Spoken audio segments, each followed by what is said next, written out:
Hello viewers, কেমন আছেন সবাই? আশা করছি ভালো আছেন। আজকে আপনাদের জন্য যে ক্লাসটা নিয়ে আসলাম সেটা হচ্ছে স্পিচ বা ন্যারেশনের উপর। আজকের আলোচ্য বিষয় হচ্ছে ইন্টারোগেটিভ সেন্টেন্স, অর্থাৎ ইন্টারোগেটিভ সেন্টেন্সে আমরা কিভাবে ডাইরেক্ট স্পিচ থেকে ইনডাইরেক্ট স্পিচে রূপান্তর করব সেই বিষয়ের উপর।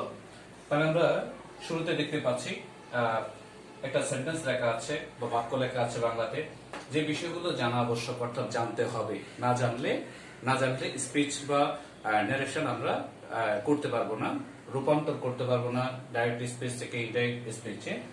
তো সেটা কি আমরা একটু দেখি। বক্সের মধ্যে দেখা যাচ্ছে আমরা শুরুতে ডাইরেক্ট স্পিচ দেখতে পাচ্ছি, এরপর ইনডাইরেক্ট স্পিচ দেখতে পাচ্ছি।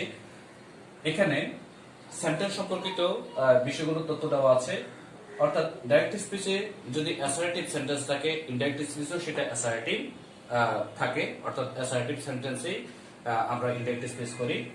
কিন্তু ডাইরেক্ট স্পিচে যদি ইন্টারোগেটিভ সেন্টেন্স থাকে, আমরা ইনডাইরেক্ট করতে হলে সেই সেন্টেন্সটাকে অ্যাসার্টিভ সেন্টেন্সে রূপান্তর করতে হয়। ঠিক একইভাবে ইম্পারেটিভ, অবজেক্টিভ, এক্সক্লেমেটরি, অর্থাৎ প্রত্যেকটা সেন্টেন্স আমাদেরকে কি করতে হবে?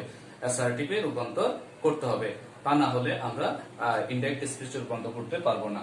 তো প্রিয় ভিউয়ার্স, আমরা দেখতে পাচ্ছি অ্যাসার্টিভ সেন্টেন্স মানে আমরা তো বুঝি সাবজেক্ট থাকবে প্লাস এমবি মানে মেইন ভার্ব থাকবে, তারপর প্লাস অবজেক্ট অর এক্সটেনশন, তাহলে এটা ছাড়াও যদি অক্সিলারি ভার্ব থাকে তাহলে সেই ক্ষেত্রে কেমন হবে? সেই ক্ষেত্রে হবে সাবজেক্ট প্লাস এভি মানে অক্সিলারি ভার্ব, তারপর এমবি মানে মেইন ভার্ব, তারপর প্লাস অবজেক্ট অর এক্সটেনশন। তাহলে এটা হচ্ছে অ্যাসার্টিভ সেন্টেন্সের স্ট্রাকচার। এবার আমরা যে বিষয়টা আপনাদের সাথে শেয়ার করতে যাচ্ছি সেটা হচ্ছে, আমরা জানি ইন্টারোগেটিভ সেন্টেন্স মূলত দুই ধরনের। আমরা যে দুই ধরনের সেন্টেন্স গুলো ডাইরেক্ট স্পিচে পাই সেগুলো হচ্ছে কেমন একটু দেখি।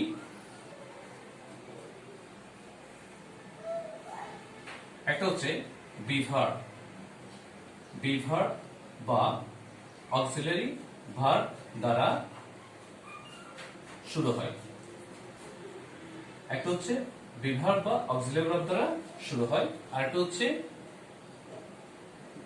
ডব্লিউএস ওয়ার্ড দ্বারা শুরু হয়।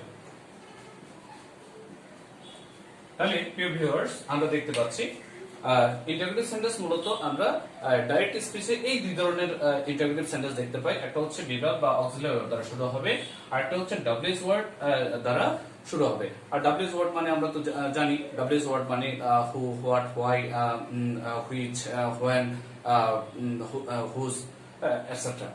তাহলে এবার আমরা যেটা এখন দেখব সেটা হচ্ছে বিভার দ্বারা শুরু হওয়া ইন্টারোগেটিভ সেন্টেন্স গুলোর স্ট্রাকচার কেমন হয়। এগুলোর ক্ষেত্রে শুরুতে থাকে auxiliary verb plus subject plus main verb plus extension. আমি অবজেক্ট লিখলাম না, এক্সটেনশন লিখলাম। আর ডব্লিউএস ওয়ার্ডের ক্ষেত্রে কেমন থাকে? WS word plus AB plus subject plus MV plus আমি এক্সটেনশন লিখলাম কেন? তাহলে দেখতে পাচ্ছি যে বিভাগ দ্বারা বা অক্সিলারি ভার্ব দ্বারা শুরু হওয়া সেন্টেন্স গুলোর স্ট্রাকচার হয় auxiliary verb plus subject plus main verb plus extension. আর ডব্লিউএস ওয়ার্ড দ্বারা শুরু হওয়া সেন্টেন্স গুলোর স্ট্রাকচার হয় এমন WS word plus auxiliary verb plus subject plus main verb plus extension. তাহলে আমরা একটা উদাহরণ লিখতে পারি, যেমন will you do the work। Follow করি। তাহলে আমি কি লিখেছি দেখো, উইল মানে অক্সিলারি ভার্ব, তারপর সাবজেক্ট হচ্ছে ইউ, মেইন ভার্ব হচ্ছে ডু, এক্সটেনশন হচ্ছে আমি দা ওয়ার্ক লিখেছি, এক্সটেনশন বা অবজেক্ট। এরপরে এই ক্ষেত্রে আমরা কি করতে পারি? সেম কাজ করতে পারি। আমরা উইলটা লিখতে পারি এখানে অক্সিলারি ভার্বের জায়গায়, তারপর ইউটা লিখতে পারি সাবজেক্টের জায়গায়, তারপর ডুটা লিখতে পারি মেইন ভার্বের জায়গায়, তারপর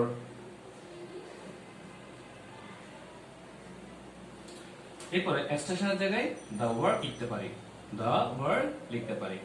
তাহলে আমরা কি করলাম, এবার শুধুমাত্র ভিউয়ার্স আপনারা দেখতে পাচ্ছেন, শুধুমাত্র আমরা এখানে কি সেম সেন্টেন্সটা এখানে লিখে দিলাম। এখানে শুধুমাত্র একটা জিনিস লিখিনি, সেটা হচ্ছে ডাব্লিউএস ওয়ার্ডটা। তো ডাব্লিউএস ওয়ার্ডটা আমরা নিজের মতো করে দিতে পারি। যেমন যদি আমরা এখানে when লিখি, তাহলে কি হয়, when will you do the work, when will you do the work, অর্থাৎ তুমি কখন কাজটি করবে।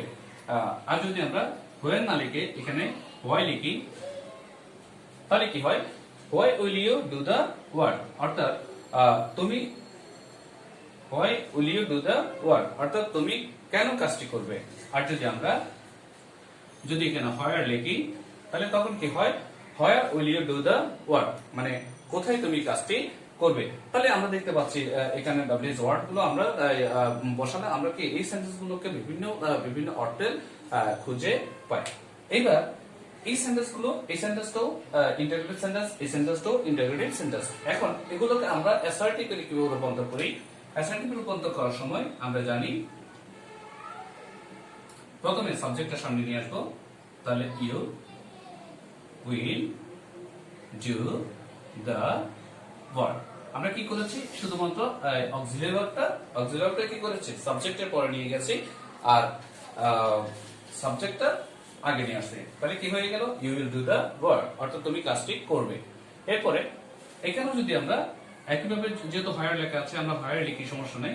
Higher you will do the work, অর্থাৎ কোথায় তুমি কাজটি করবে। তুমি hire you will do the work, where will you will do the work, অর্থাৎ এখানে কোথায় না, এখানে হচ্ছে যেখানে তুমি কাজটি করবে। তাহলে এটা হচ্ছে অ্যাসার্টিভ ফর্ম, এটা হচ্ছে অ্যাসার্টিভ ফর্ম, অর্থাৎ অ্যাসার্টিভ সেন্টেন্স। আমরা দুটোটাকে কি করে ফেললাম, অ্যাসার্টিভ সেন্টেন্সে রূপান্তর করে ফেললাম। তাহলে এবার আমরা যে বিষয়টি জানবো সেটা হচ্ছে ইন্টারোগেটিভ সেন্টেন্সে যে আমরা রূপান্তর করব, সেটার জন্য কিছু রুলস আছে, সেই রুলস গুলো আমরা একটু জেনে নিব।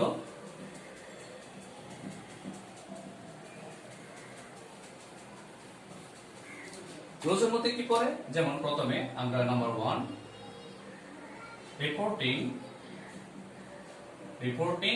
ভার্ব, রিপোর্টিং ভার্বটা কিসে পরিণত হবে, আজকে পরিণত হবে। আর যদি ফার্স্ট ফর্ম হয় তাহলে আমরা সেক্ষেত্রে আস্কড লিখব। তারপর এরপরে হচ্ছে যদি সেন্টেন্সটি বিভার্ব হয়, কি হয়, বিভার্ব হয়, তাহলে ইনভার্টেড কমা তুলে দিয়ে আমরা ইনভার্টেড কমা তুলে কি লিখবো, ইফ লিখবো। ইনভার্টেড কমা তুলে ইফ লিখবো, এখানে ব্র্যাকেট আমরা লিখে রাখি, যদি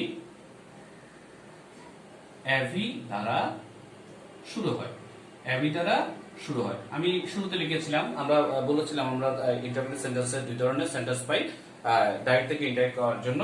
তাহলে আমি এখানে কি লিখেছি, এভি দ্বারা যদি শুরু হয় তাহলে সেই ক্ষেত্রে আমরা ইনভার্টেড কমা তুলে কি লিখবো, ইফ লিখবো।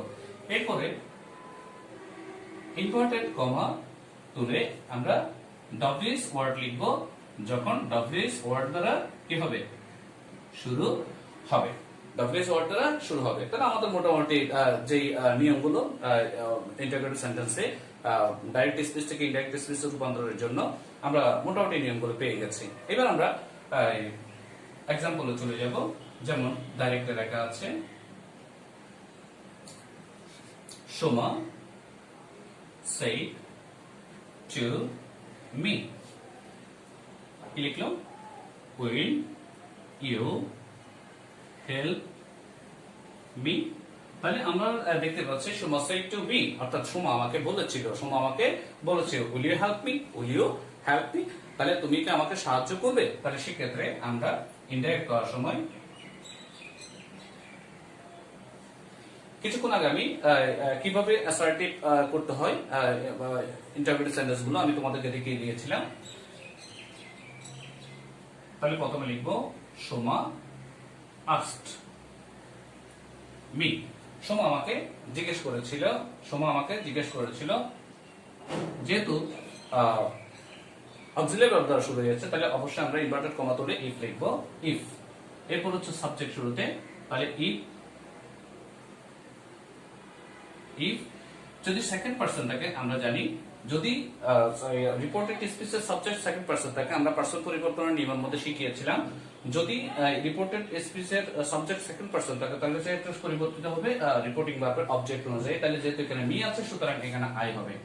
ইফ আই, এখানে আমরা দেখতে পাচ্ছি উইল, তাহলে আমরা যখন এটা অ্যাসার্টিভ ফর্ম করি তখন আমরা উইলটা সাবজেক্টের পরে চলে যাই, কিন্তু এখানে তো আমাদের আগের রুলে আমরা আলোচনা করেছিলাম যদি রিপোর্টিং ভার্ব ফার্স্ট টেন্সে হয়, অর্থাৎ ফার্স্ট টেন্সে হয় তখন আমরা রিপোর্টেড স্পিচটা কিভাবে পরিবর্তন করব। মডেল অক্সিলারি সম্পর্কে বলেছিলাম, শ্যাল উইল ক্যান এগুলো শ্যালটা শুড, ক্যানটা কুড, উইলটা উড। তাহলে আমরা দেখতে পাচ্ছি এখানে উইলটা কি হবে, উড হবে। তাহলে আই উড হেল্প মি, যেহেতু বলেছে মিটা ফার্স্ট পারসন সুতরাং এটা সাবজেক্ট অনুযায়ী পরিবর্তিত হবে। সাবজেক্ট হচ্ছে সোমা সুতরাং এখানে হার্ট হবে। এরপরে আমরা একটা ডাব্লিউএস ওয়ার্ড এর एग्जांपल দিব। তারেক say to বাশার, অর্থাৎ তারেক কাকে বলেছিল, বাশারকে বলেছিল। কি বলেছিল, What are you doing now? অর্থাৎ তুমি এখন কি করছো। তারেক বাশারকে বলেছিল তুমি এখন কি করছো, মানে প্রশ্ন করেছিল। তাহলে আমরা ইনডাইরেক্টে লিখে ফেলবো তারেক asked বাশার, তারেক asked বাশার।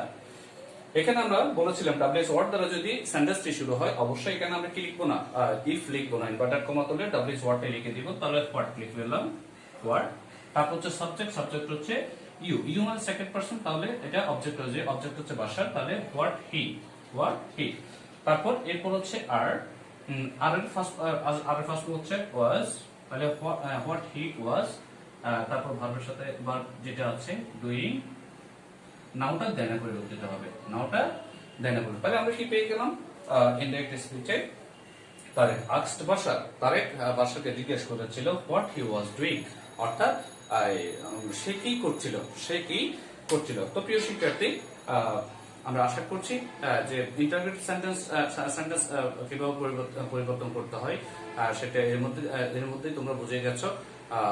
আমরা পরবর্তী ক্লাসে ইনশাআল্লাহ ইম্পারেটিভ সেন্টেন্স নিয়ে খুব শীঘ্রই চলে আসবো। সে পর্যন্ত সবাই ভালো থাকবে, সুস্থ থাকবে। আল্লাহ হাফেজ।